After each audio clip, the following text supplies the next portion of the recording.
Hello, faithful, and welcome to the 49ers Plus podcast. I'm Al Moriello, and this is your source for the most objective 49ers discussion and analysis. No hot takes here, just thoughtful, logical, intelligent 49ers discourse. And today we're going to be talking about the big three extensions: Fred Warner, George Kittle, and of course, Brock Purdy, what their extensions look like, what this means for the team, and how long is the 49ers' next championship window open for? We're going to dive into all that. So let's get right into it. I'm recording this on Tuesday. It was announced yesterday that Fred Warner agreed to a 3-year, $63 million extension, $56 million of which was guaranteed, a $21 million average. There was a lot of speculation with after Kittle getting done and after Purdy getting done, would Fred Warner be next? Now, the difference between Warner and Kittle and Purdy is that the latter two players were playing on the last year of their contract, whereas Fred Warner wasn't a free agent or wouldn't have been a free agent until after 2026. But since Jed York sold off, 6.5% of the 49ers and brought in $500+ million, he had money to spend, and he decided to spend it. And actually, smart. This is how the 49ers used to do business, signing a player a year or two early. I mentioned Fred Warner's extension winds up being $21 million a year. Imagine what that could have been if they waited until next year, the end of the 2025 season, or sometime during the 2026 offseason or mid part of the regular season. One, you never know how good of a season or great of a season Fred Warner is going to have. And two, you don't know where the market's going to go. So having an extension of $21 million a year edges out Roquan Smith from the Baltimore Ravens, who is averaging 20. Behind them, now you have Tremaine Edmonds of the Bears at $18 million, Zach Bond of the Eagles at $17 million, and Nick Bolton and Jamian Sherwood of the Chiefs and Jets, respectively, at $15 million. You guys might have seen on social media some, I guess it was Eagles fans, comparing Zach Bond to Fred Warner and the year that they had last year. And, Zach Bond is not young. He's the same age as Fred Warner, 29 years old. But they're getting, Zach Bond for $2 million a year less guaranteed money. And Zach Bond had an all-pro year.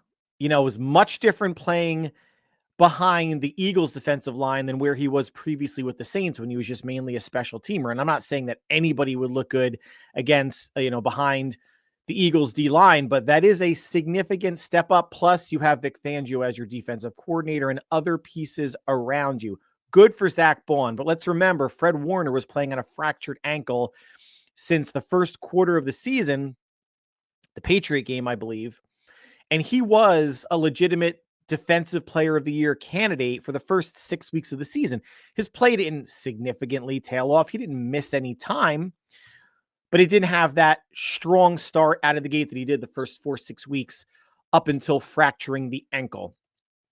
But getting Warner 2 years early is probably going to save the Niners at least $2 million annually. The extension he signed previously was 5 years, $95 million, so about $17.5 million or $18 million annually. He got $40 million guaranteed in the previous contract, $56 million guaranteed here. So while it is a shorter contract, 3 years, 63 versus the 5 set for 95 that he wound up getting, he does get more guaranteed money. He is with San Francisco under contract now for the next 5 seasons. And if he plays out his contract, he'll be 34 years old at the end, or 33 or 34 at the end of the contract. In terms of a cap hit, it was $29 million before this extension. The 49ers can, with this extension / restructure, could lower his cap hit by another $10 million, lowering it to just under $20 million for the 2025 season. The Niners already have $42 million in cap space, the second most in the NFL. Remember, all the misery mongers out there, Grant Cohn and his clique of cronies, will always complain and this is really any aspect of life, right? But they'll complain about, oh, the Niners have $80 million in dead cap space. They're leading the league in dead cap space. No one's going to turn around and say, well, does that matter? Who gives a shit? Was that your money that Jed York paid out to players who are no longer on the team? They cut those players, paid out that money, but also saved some current and future money. So yeah, they're leading the league in dead cap hit, but they're also second in the league in cap space, which they may or may not use in terms of Brock's extension. We're going to get there in terms of putting some money on the 5th year. But the Niners went into this offseason with a plan. Anybody that was saying, oh, the Niners are cheap, they're cheap, cutting Floyd and Collins and not signing Debo or Ward or Hufanga or Aaron Banks, which would have been a wild mistake. Jalen Moore, wild mistake for the amount of money that they got from the Packers and Chiefs, respectively. How are we looking now, guys? How is Jed York looking now? Is he still looking cheap? And if you want to say, well, he got $500+ million for signing, a portion of the Niners over to someone else, still didn't have to spend the money. While I am not going to cry over billionaires, but billionaires with a B spending or not spending money, he spent money on pillars, foundational players of the team of varying ages, right? Brock's 25, Warner's 28, 29, Kittle's going to be 32 this season. Pro Bowl, all pro level players that are integral to the success of the team. Now, Warner getting paid makes sense, right? I mean, he needed to get extended, whether it was this offseason or next offseason. I've been saying for over a year that Dre Greenlaw was never going to get re-signed. I'm not to rehash past stuff, but the Niners are not going to pay a premium to two players at the same position. Doesn't make for good business, doesn't make for good roster building or financial allocation between the positions. Warner got his money. You still have D. Winters, still have Curtis Robinson. You brought in the linebacker from the Titans. You have Nick Martin in the draft. They can find a second linebacker, and you still have cuts happening, in August or September. And there's still free agent linebackers out there if the Niners don't like what they see. But you can sign a $4 or $5 million a year linebacker and not give what the Broncos gave Dre Greenlaw. Fred Warner, hopefully will retire a Niner, but I think at the very least be on the 10-year wall with this much and well-deserved extension. George Kittle, this was a couple weeks ago, but just since we're talking extensions, 4 years, $76.4 million, averaging 19.1 per year. That beats out Cardinals tight end Trey McBride, who got a $19 million extension a week or two before. The next three after McBride now are Travis Kelce of the Chiefs, TJ Hawkinson of the Vikings, and Mark Andrews of the Ravens. No argument here in terms of Kittle deserving an extension, playing on the last year of his contract. Got $32 million guaranteed at signing and $35 million total guaranteed. I think the only thing that was curious about the extension was the fact that it was a 4-year extension and maybe not 2 or 3 years, just given he's going to be 32 this season. He's got a lot of wear and mileage on the tires, has been injured some, not really the past 2 years, but the injuries for players are more probable the older you get, just in terms of nicks and minor things that maybe wouldn't have kept a player out in their mid-20s versus early 30s. But he, like Fred Warner, is one of the heart and soul of the team. He's going to be retiring a 49er, and his play has not tailed off. The past 2 seasons, he's been over 1,000 yards, 14 total receiving touchdowns.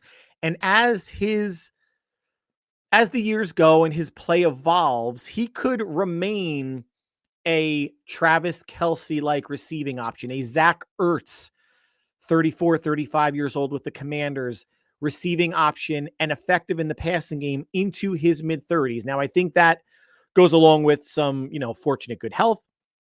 It goes along with maybe easing his workload in terms of being a blocker. They did bring in Luke Farrell from the Jacksonville Jaguars on a 3-year deal, making a decent amount of money as a number 2 tight end that could spell. You never see, a player like Kittle or McCaffrey or folks like that come out. Warner obviously doesn't. But getting up big on teams, maybe if they do in the third or fourth quarter, say the fourth quarter, maybe, Shanahan can start pulling some of his star, slightly older players earlier than he has in the past. I think Kittle seeing all 4 years of this extension, meaning he's under contract for the next 5 seasons with San Francisco, they would need to ease his workload some, at least as an inline blocker. Now, the way they structure this is interesting if anybody is looking for an out. And at some point, given an injury or a career-ending injury, you hate to even think that way, but the Niners built in option bonuses into his contract. Starting in 2026, 10.9 million, then 15.5 in 2027, 15.4 in 2028, 19.8 in 2029. Meaning they have the option to not pay Kittle, I think, in March of that upcoming year and cut him. Now, there is a potential out after 2026. I don't think, why would you sign him to that extension just for him to play after 2 years? The answer would be either injury or play significantly tails off. But they have that option moving forward where they're not totally, completely wed to George and his contract the next 4 years moving forward. And as he gets to 34, 35, 36, again, there's that option to let him go with a minimal cap it. Now, the cap it as they currently stand the next 5 years, 14 million, 16 million, 17.7, 18.8, and 20.3. Kittle going to be on the 10-year wall, I think, starting this season or next season. He should retire a 49er. I think, again, it's a fair contract when you look at it from the standpoint of he is still a top, 1, 2, or 3 all-around tight end in the league. Obviously, McBride had a really good season. Sam Laporta of the Lions, Hawkinson of the Vikings, Kelsey, I think this is his last year under contract, and he'll probably retire after this year. Bowers from the Raiders had a fantastic rookie season. As I'm not sure who's going to be up for a contract, this upcoming season. If you have someone like a David Njoku or Evan Ingram who signed with the Broncos this offseason, these are potential players that could push towards Kittle's average, but these are players that obviously are not thought of in the same class and don't do everything at such an elite level that George Kittle does. Wildly important for the blocking game. Might even be more important for the passing game, because if Kittle's out and someone else is in at tight end, it's a black hole. It's an absence of having a receiving threat at tight end, which is still curious why they did not use a draft pick on a tight end 3. Since you had Kittle, you knew you were going to extend him. You had Luke Farrell, and you could have had a developmental tight end 3. They did bring Ross Dwelley back to battle that with Jake Tonjes and Braden Willis. It'll probably be Ross Dwelley's job to lose. And maybe the next year or two, that's when they think about drafting a tight end 3, so they can at least maybe have that younger tight end under contract for when Farrell and or Kittle are no longer on the team. So off-ball linebacker and tight end taking care of the big one, Brock Purdy. I want to say we all knew it was coming, but a lot of people didn't think it was coming. A lot of people thought, well, if it hasn't been signed yet, the Niners and Brock are playing hardball. The Niners should let Brock play out the last year of his contract. Should let Brock play out the last year of his contract. There's a little something called Brock just sitting. Brock and his agent saying, nah, we pass. Go ahead with Mac Jones. Kyle, if you really love Mac Jones, in that draft leading up to incorrectly choosing Trey Lance, go ahead. Let's see how you do. Although that would be Brock forfeiting $5+ million based on playtime and performance bonuses. His salary jumping up from like $940,000 the first 3 years would have been $5 million this year. Actually, now is $5 million this year. So yeah, he might have wanted to play on $5 million, but I wouldn't. I would still have faith that a deal could be worked out. So all of the doomsayers, all of the naysayers, all the people saying, I need to see more from Brock Purdy. What more do you need to see? We're going to go over the stats in a couple minutes. You don't need to see nothing else, clowns. You don't need to see anything else. NFC Championship first year, Super Bowl second year, third year, a step down, regression, by him and the whole team. But I'll challenge you to say that Brock's 2024, his last season, has been Matthew Stafford's last 3 individual seasons with the Rams. And if you want to hold Matt Stafford in such high regard, some of you cone clown click losers and other folks that rate quarterbacks, and everyone can have their own personal rating. I'm not saying that Brock is above or below Stafford. He's younger. I mean, that's actually going for him, but Matt Stafford's still very effective quarterback. If everyone's fawning over Stafford and the arm and the ooh, wow factors, this and that, why is Brock's down year? Basically, every year Matt Stafford has put forward with the Rams the past 3 years, and no one has said boo about it. I'm not going to do the research for you. Look it up. Look up their individual stats, and you tell me who's been the better quarterback since 2022, since Brock's been in the league. Who's been the more effective? Who's been the MVP candidate? Who has a better completion percentage? Who's thrown? I think actually Stafford might have been thrown for more yards. But folks can't make blanket statements without doing some of the research and the eye test. And we'll get into the sexiness or lack thereof of Brock's play momentarily. But the extension, 5 for $265, averaging $53 million a year, 181 guaranteed, $100 million fully guaranteed. He will earn 165 over the first 3 years of his deal. He has a no trade clause, which is a big deal for one reason. That's the first time it's ever been given to a 49er player. But really, it doesn't matter, because if Brock was playing that poorly that the Niners would have wanted to trade him, who would want to trade for Brock in the future? And just because you have a no trade clause doesn't mean you can't waive it. NBA players have no trade clauses all the time. Teams get them to waive the no trade clause to trade that player to a team that he wants to go to. I don't think that's going to happen. Kyle has come out and said he wants Brock here in San Francisco for as long as Kyle's there. So the no trade clause is really a much ado about nothing. Now, if you want to look at the back end salaries, base salaries, 2028, 55 million, 2029, 50 million, 2030, 50 million. Not terrible. Sounds high, right? But quite often teams balloon the back 2 or 3 years to astronomical numbers. Look at Trevor Lawrence's last 2 years. They're over $75 million each. Now, I'm assuming if he doesn't play like dog shit and he's been a barely above average quarterback to this point in his career, that'll get reworked and he'll get extended and those cap hits won't be near, like they'll be cut in half. But the Niners have not structured it in that way. Right now, Brock's cap hit for 2025, based on initial reports, is about $8 million. Now, they can pull additional cap hit into this first year, the fourth year of his rookie deal. His extension, remember, doesn't kick in until 2026. It's not this season, but they can move money around should they want. Mathematically, I've always thought about, does it really matter if you put a little bit more on 2025 versus onto 2026? Since teams can roll over any unused cap from one year to the next, I'm not sure if the math really works out any differently. Haven't gone through the exercise, but just thinking about it, I'm not sure that it does. But in terms of the extension, guys, if you've been listening to the podcast, I've been saying for at least the past 6 months, at least, probably on every podcast or maybe every other at the absolute least, Brock would get low to mid 50s based on his peers, based on his accomplishments. I didn't think he would reach $200 million in guaranteed money. We know that Deshaun Watson got a fully guaranteed deal, which was ridiculous, but that's why they're the Browns. He got over $230 million guaranteed. Dak got over $200 million guaranteed. Josh Allen got $250. Trevor Lawrence got $200. I thought maybe $190, $195 would have been the ceiling.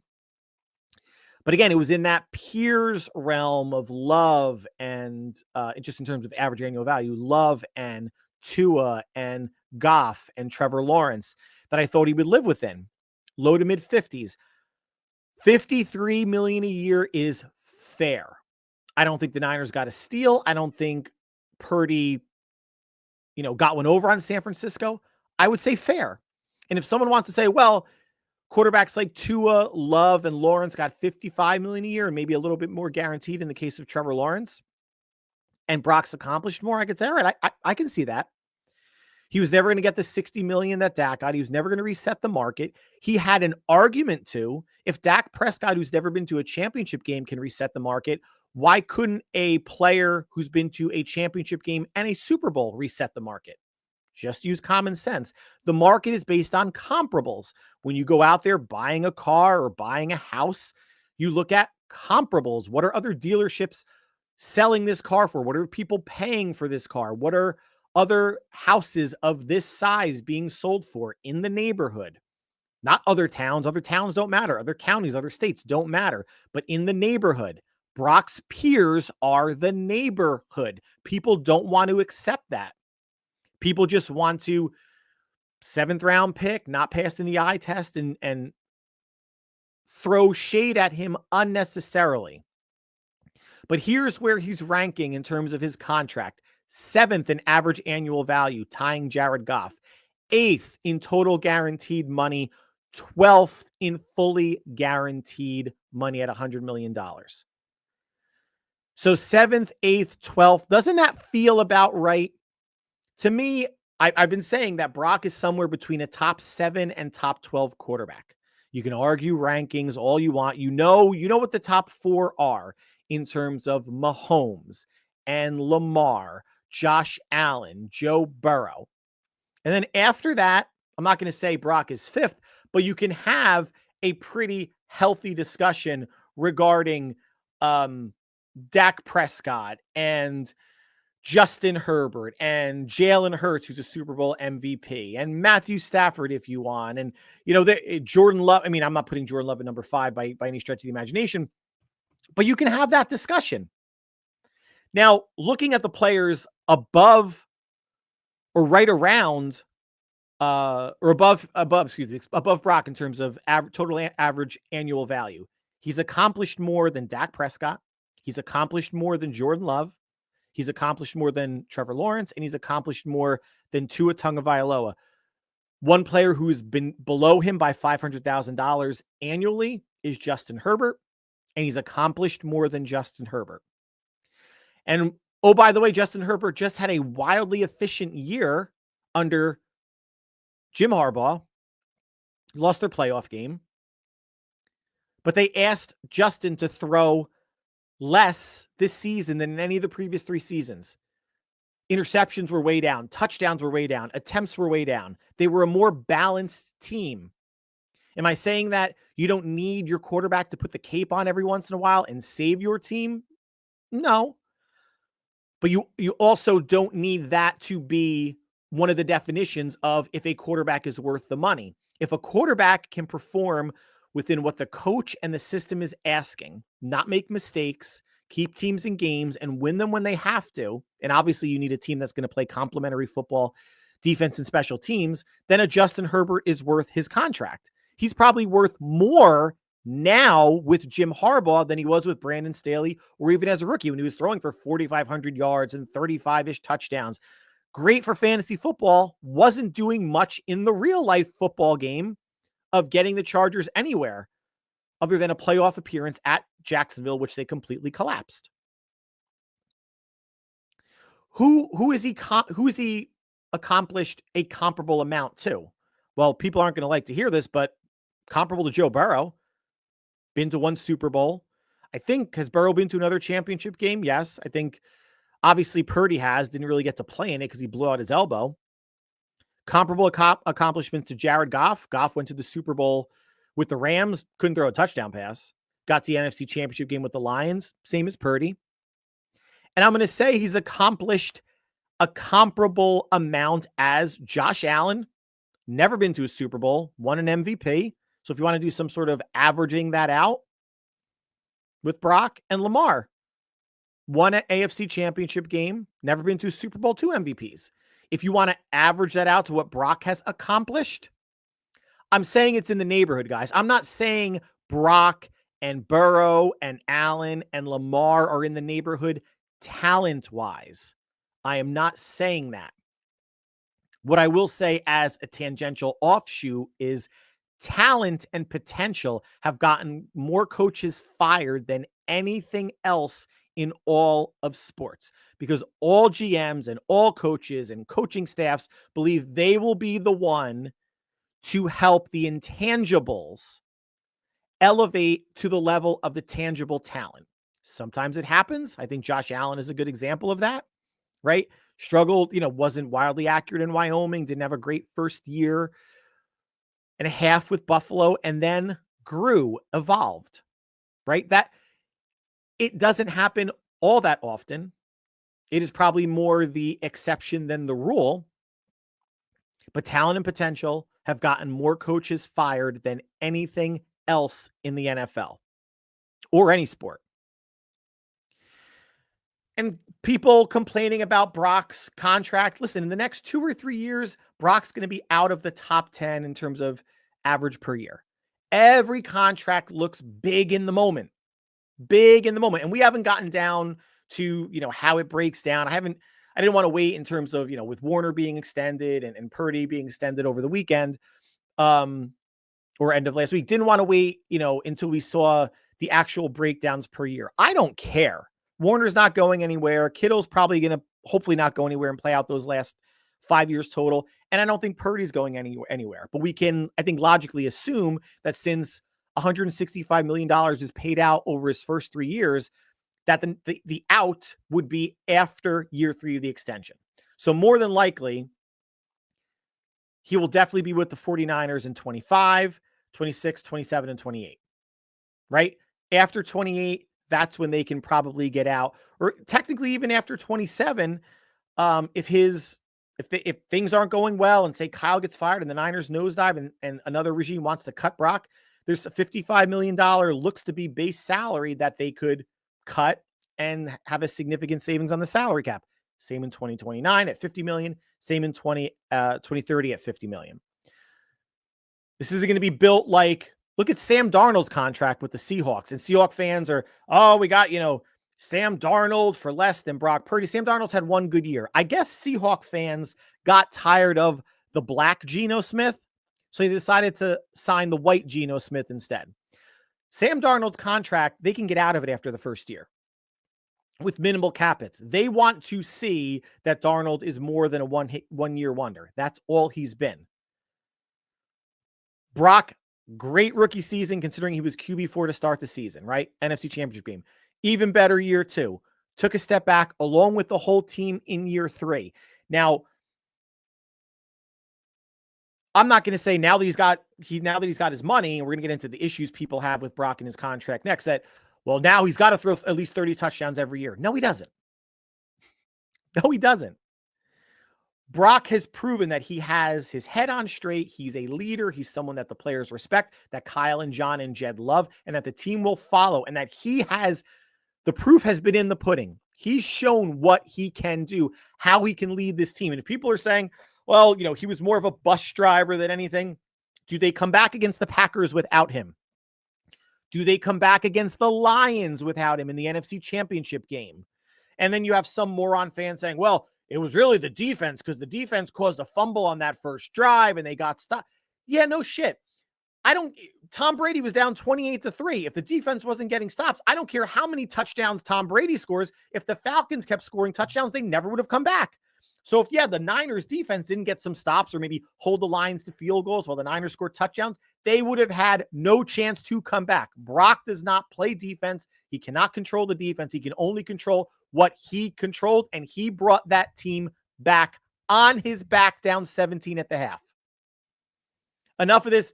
Brock can't carry the team. Shit. For most of 2023, they were winning games. Yes, they lost 4. And at the end of the season, let's not forget, Super Bowl guys, I've said it before, he left the field in the fourth quarter and in overtime with the lead, and the defense didn't get a stop. And the defense had, in overtime, the Chiefs down to a 4th and 1. And if they get a stop there, they win the Super Bowl. They didn't. And think about how the narrative changes. The defense gets a stop in the fourth quarter or overtime. Niners win the Super Bowl. Brock might be Super Bowl MVP. It could be Juwan Jennings. And then people are singing Brock's praises, dropping to their knees to suck him off and saying, he's the next great 49er quarterback. And give him the extension now, and et cetera, et cetera. But Brock didn't lose the game. The 49ers as a whole lost the game. The 49ers defense, if you want to make this argument, lost the game or didn't hold or didn't win the game for San Francisco. The Brock hate and doubt is ridiculous on every single level. And the people, the issues or things that people are saying, he's not worth it. Or I've seen a couple brain children to make them feel better about the money. Because again, I guess it's my money and I have to feel good about how they're spending, saying, well, yeah, you know what? It's really a $45 million a year extension when you add in the final year of his rookie deal, which is $5 million. It winds up being a 6-year deal and $45 million a year. To paraphrase Han Solo from The Force Awakens, that's not how this works. When an extension is announced, the average per year is based on the new contract, the 5 years, $265 million. If you want to say, well, Brock's under contract for the next 6 years, 1 year is the last year of his rookie deal, 5 years is his extension. And when you do that math, it winds up being $45 million a year. That is factually correct, but it is not a 6-year extension worth $45 million a year. Hell, if you're going to do that, why stop at the last year of his rookie contract? Why not include the entire rookie contract, which was 4 years or is 4 years, $7.8 million. And that got bumped up because of his final year at $5+ million in terms of performance bonus. So if you want to make the argument or the point that Brock Purdy under contract with the 49ers from his rookie year in 2022 to when his extension expires in 2030 is a 9-year deal worth $273, which is $30 million annually. I feel good. I feel better now that Brock's only a $30 million annually quarterback. Shut the fuck up. And I know I gave the wild example about adding his whole rookie contract in, but I'm sure you guys have seen it. People that are arguing, well, it's really 6 years. When you add in it's not. When we talk about an extension, it's new money. Did anybody do that with Josh Allen? They do with Trevor Lawrence. They do with George Kittle. Do they do with Fred Warner? No, because people want to downplay what Brock is worth. He's worth what the market dictates he's worth. And if Tua and Jordan Love, his last 6 quarters in playoff football, he's thrown 5 interceptions. Gee, is he worth the money? Is Jordan Love worth the extension that he got based on like 8 or 9 good games the year leading up to his extension? No. Now, I'm not on Packer Twitter, and I don't know if Packer fans felt that way, but there was no national outrage about it. And I know that maybe sounds a little dramatic, but having all these media heads and personalities, like he's a bus driver, he's not a force multiplier, he's not this, he's not that. And here's what we can say. Let's bring Trey Lance back into the conversation because everyone's forgotten about Trey Lance. I didn't. He was a mega bust. He was a crybaby. He wanted out. He got traded. Couldn't win the number 2 job in Dallas. Now he's the number 3 quarterback in Los Angeles for the Chargers behind another North Dakota State University quarterback, I believe, in Easton Stick. Trey Lance was the number 3 pick in the 2021 draft. All right. And now here's another argument that people are making. Well, yeah, but Brock Purdy, even though he was Mr. Irrelevant, he went to a good team. Look at the situation he went to with Shanahan, and then wound up trading for McCaffrey his rookie year, and Kittle and Ayuk and Debo, and they had a good defense, et cetera, et cetera. Players like Trevor Lawrence and Justin Fields and anybody that's a top draft pick, they go to bad teams. So, they're not expected to, put up numbers, et cetera, et cetera. All right, well, first off, if they go to bad teams and Trevor Lawrence has been a barely above average quarterback, why did he wind up getting like a top 5, top 6 average annual value contract, right? It's based on draft position and potential and talent, which gets a lot of coaches fired. But let's go back to Trey Lance. Let's say he had the exact same career as first 3 years as Brock Purdy.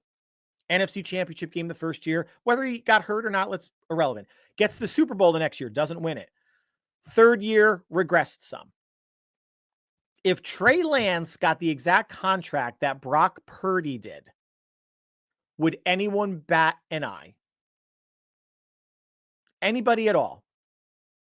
Now, of course, there's going to be some people saying, well, he came off of that third year and it was a down year, so maybe you wait one more year to give him a contract. There are going to be people that are going to say that. But do you think there would be nearly as much doubt and shade and wild borderline hatred or strong feelings for what Brock got if it was Trey Lance? And the answer is no. And all of the arguments fall apart, right? All the arguments fall apart. Well, Brock went to a good team. Top picks don't go to good teams. Well, Niners traded up from 11-3 that year, went to a good team.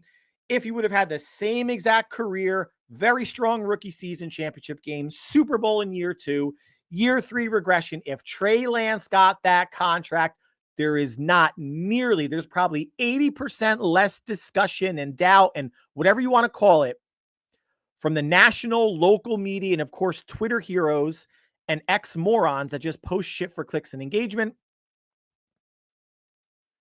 because Lance was a number 3 pick overall. But here's what Brock is, guys. Since his first start of his career, week 14 against the Buccaneers in 2022, Brock is number 1 in yards per passing attempt, 9.0. Number 1 in passer rating, 106.2. Second in passing touchdown percentage, 6.1. Tied for third in playoff wins. And they weren't even in the playoffs last year. 4 playoff wins. Tied for fourth in passing yards, 9,242. Fourth in total QBR, 70.6. And 7th in passing touchdowns, 62. The lowest he has rated in these rankings is 7th. That is where he ranks in total average annual value. And he ranks lower in total guarantees and fully guaranteed money. Brock Purdy got a fair contract. If you want to say he's mildly underpaid, okay, maybe you can say that. But I think it was a fair contract for the Niners, for Brock, and anybody that's saying otherwise does not understand where Brock actually falls in the hierarchy of quarterbacks in the league. And every other quarterback on that list, has weapons or they have, a different talent and skill set in terms of running. Nobody got paid without having weapons. You think if Tua was with anybody other than Mike McDaniels, he would have gotten paid? Jordan Love, I still can't figure it out why he got paid or why he got paid that much. Otherwise, they were just desperate to keep the Favre, Rodgers, another potential franchise quarterback thing going. Burrow, you can see it, but he's always had offensive weapons. Dak Prescott, way too high, but he's always had offensive weapons, right? Josh Allen, except for this year, losing Stephon Diggs, has had weapons. Goff's had weapons with the Lions and Rams. Justin Herbert, for the most part, has had weapons with the Chargers. Jalen Hurts has had a lot of weapons with the Eagles, and his quarterbacking, passing is average, statistically average or slightly above average. Trevor Lawrence is the one who has some talent on offense, but is still playing like an average quarterback or slightly above average quarterback. If other quarterbacks have made some of the throws Brock's made, Seahawks in the playoffs, Tampa Bay last year, other times where he's bought time and made the throw to Juice against the Lions, down the sideline, scrambling away, hitting Juice for a first down, Juice making a nice catch down the sideline, 24-24 game. If other quarterbacks, also known as first-round quarterbacks or more popular quarterbacks, have made those throws, the media and fans would be fawning all over each other, leaving a trail on the ground like a slug. There's nothing physically sexy about Brock's game. We know that. That's why he's doubted. He's 6'1". He's not 6'4", doesn't have a big arm, can't run. His superpowers are processing, pocket awareness, and accuracy. Here's the real world equivalent, guys, I want to give you. This is to guys. Ladies listening, you'll be able to flip your equivalent as you hear what I say. But guys, have you or any of your male friends out there said, if you're at a bar or you're out somewhere, look at that blonde over there. Look how judicious she is. That's friggin' hot. Or, hey, check out that brunette. She only has 10 pairs of shoes. That's pretty conservative. That's pretty, she's playing within the structure of the closet. I'd give anything to fuck that. That is Brock. Cole's outfits, nothing sexy about his play, but efficient. And efficient's become a dirty word. I've said it before. There is nothing wrong with, you can go all the way to a Super Bowl and win a Super Bowl playing efficient. He doesn't need to be throwing for 300 yards. It's hard for him to throw for 300 yards because they throw among the least of all teams in the NFL, which is why his touchdown percentage rate is high. It's at 6.1, but he's making the most of every opportunity. He led the league in deep throw percentage last season. Brock Purdy, again, the quantity, the volume might not be as high as other players, but Brock's making the most of his other opportunities. If those other players who were throwing deep more were more accurate or had better decision-making than Brock, then he wouldn't have such a low completion percentage. I think Josh Allen's under 50%. And Brock was in the high 50s. I think Josh Allen was like 45%. Josh Allen is a generational talent. I'm not taking anything away from him. But this is a wow culture. Sports Center highlights, if people even watch Sports Center anymore. Twitter highlights type of thing. YouTube highlights. Brock's not going to be on a ton of those. Now, quickly, let's finish up with how long is the 49ers next window open? And the window's open. I don't think the window ever closed. A lot of people said it did. It did not. But to me, it's the next 3 years, 2025, 2026, and 2027. After 2027, you have free agents like, McCaffrey will be a free agent, Renardo Green if he gets re-upped, Dominic Pooney, Malik Mustafa. Now, they can re-up these players. That's totally fine. Then you have Bosa, Ayuk, Pearsall in the last year of their deals. And the Niners they'll be free agents and draft picks coming in. And then you'll have Kittle and Warner 3 years older once you get after the 2027 season. So if you want to call it the next window with this group of players, I'm okay to call it that. I think their championship window is open. Lions took a step back last year. Yeah, the Commanders took a step forward. Let's see them do it again. We know it's hard to repeat. Let's see what the Eagles are going to do. Are the Rams really as good as their 10-7 record was? The Seahawks are probably going to take a step back. No one in the NFC South scares you, right? San Francisco is favored to win the West at multiple sports books. They have the third best odds to get out of the NFC and represent the NFC in the Super Bowl. Said last podcast, people are focusing on who they lost, not who they have. And who they have is why the Niners will be making a run at the NFC West and hopefully making a dent in the playoffs.